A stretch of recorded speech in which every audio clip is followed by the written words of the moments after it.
Residents of Siroland area in Malindi found themselves racing to put out a fire that was quickly raising down a row of luxury beachfront villas in the wee hours of the morning on May 25th, 2026.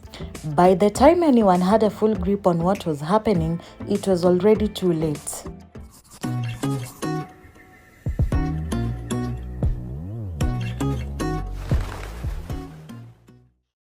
An employee of one of the affected properties will later say that the flames broke out at around 3 a.m., a dead hour when the coast is at its quietest.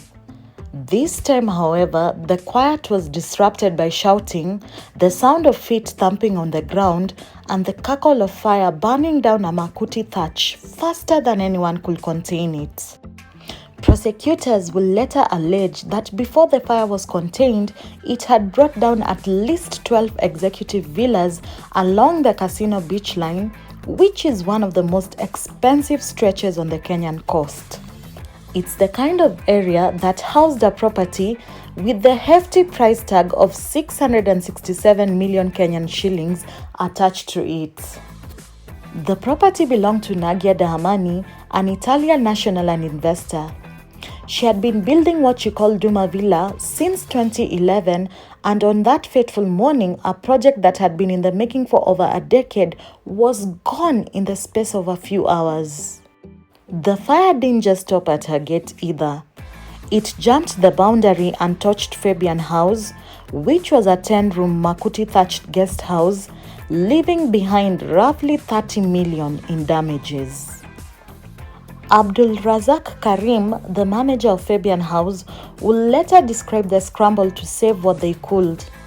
His team tried to cut down a burning coconut tree to create a fire break in a last-ditch effort, desperate to stop the flames from spreading further. It didn't work. At the end, there was nothing left to do but to evacuate with whatever they could carry and watch the rest go up in smoke. Once she understood the scale of what was unfolding, Dahmani called a local businessman, John Kamau Mwangi, who rushed to the Malindi police station to file a report. But here's the part of the story that turns this from a tragic accident into something far more complicated. This wasn't the first time that concerns about fire on that plot of land had raised alarm. According to Dahmani's own statement to the police, she had written to her neighbor twice before, first on May 16th and again on November 20th, 2019. She warned him that the open fires he regularly lit on his land posed what she called a significant danger to the neighboring makuti thatched properties. She asked him to put safeguards in place. She says she never got a reply, not to either letter. That neighbor is Franco Esposito, known locally as Kasoso Wa Baya, a name that carries weight in Malindi circles. However, he isn't some anonymous absentee landlord. He ran twice for the Magarini parliamentary seat in Kilifi County and once headed the St. Marcos Space Center in Ngomeni. The Space Center is a facility tied to Kenya's little-known history of rocket launches. In other words, whatever else comes out of this case, it isn't a dispute between strangers. It's a fallout between two well-known figures on a stretch of coast where everybody seems to know everyone. 6 years after the first unanswered letter, the warning Dahmani says she gave finally caught up with all of them. So when investigators eventually pointed a finger, it landed on Esposito and his wife Elly. On the next day, they appeared in court before Magistrate Ivo Dhiambo, charged under Section 243D of the Penal Code. Both pleaded not guilty. Their lawyer painted a different picture for the court, one of roots, not recklessness. Esposito's heart is well rooted in this country, he argued, pointing to 40 years of investment and family ties in Malindi.